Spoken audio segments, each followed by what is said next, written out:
Hi, my name is Dan Golden, and I work with IDP English, and I'm here to give you some practical advice today about how to improve your score on your IELTS test.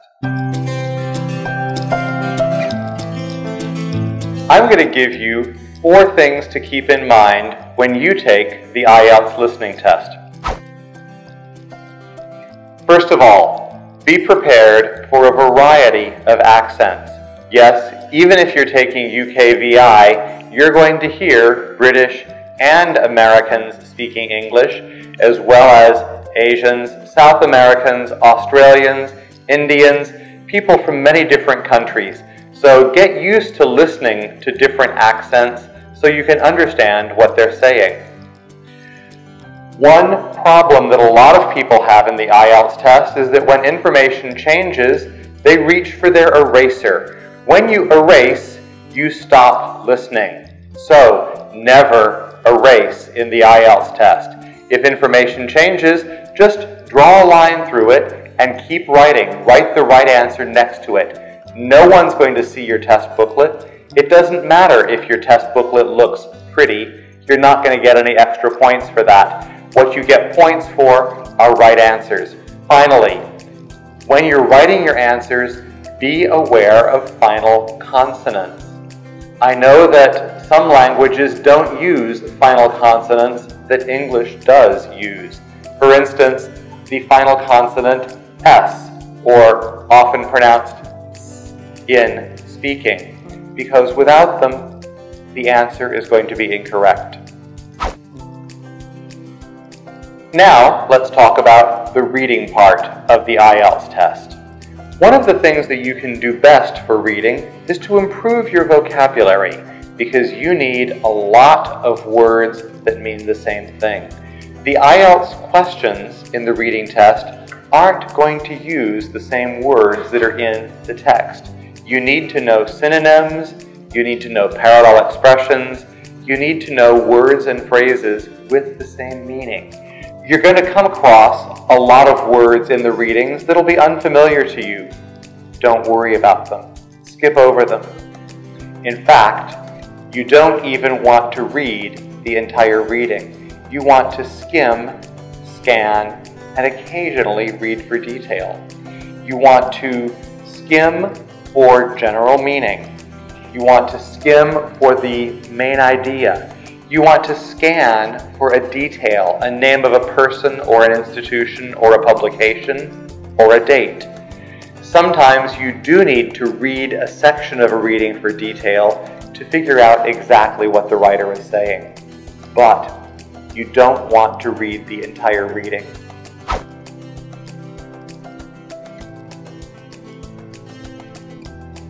In the academic part of the writing test, Task 1, you have to analyze a chart, a graph, or a table. Perhaps you have to write about a process or a map or things that are similar. What you need to do is look for what's changing between the different events. What's increasing or what's decreasing, what's changing over time, or what things are different. Remember, change can only happen if the graph or chart or table shows time. If there's no time, there's no change. So you need to be aware of that and be sure that you're using the correct vocabulary. If there's time, you can talk about something increasing or decreasing. But if a chart or graph or table doesn't show time, then you can't use that language. You need to talk about something is 2 or 3 times larger than or smaller than.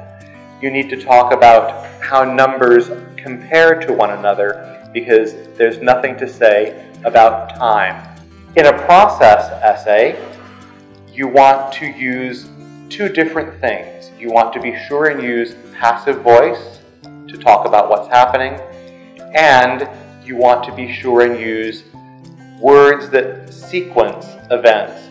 First, next, then, after that, meanwhile, finally. Very important that you use passive voice and sequencing words in a process essay. If you're being asked to compare 2 different maps, it's important that your essay consists of comparisons. Don't write about one map and then write about the other map. No, instead, compare the features of the maps that are similar and that are different. That's how you're going to write a good Task 1 essay. In Task 2 of the IELTS writing test, you have to answer a question or questions on a topic that you're given. Sometimes you're given a fact and you need to come up with reasons and perhaps examples, solutions. You may have to discuss an opinion or two different opinions. Read the question carefully and be sure that your essay answers the question or questions. That's my number one tip for writing an IELTS Task 2 essay. Before you write, spend some time planning your answer.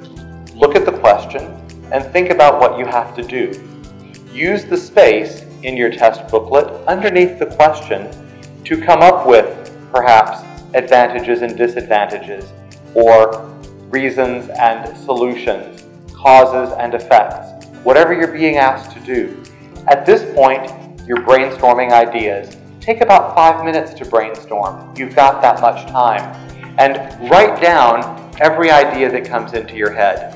This isn't a time to evaluate whether an idea is good or not. No, write down every idea that you come up with. Then, once you've got 5 or 6 ideas for each, look and figure out which ones are best, and those are the ones that you're going to use as examples when you write your essay. Spending some time planning will help you to write a more organized essay and an essay that flows better and is smoother, and will help you to get a better score. It's important that you have ideas on a number of topics because you don't know what you're going to be asked to write about. So keep up with the news, keep up with what's happening in the world, and that's going to give you some really great background information to use as examples in your IELTS Task 2 writing.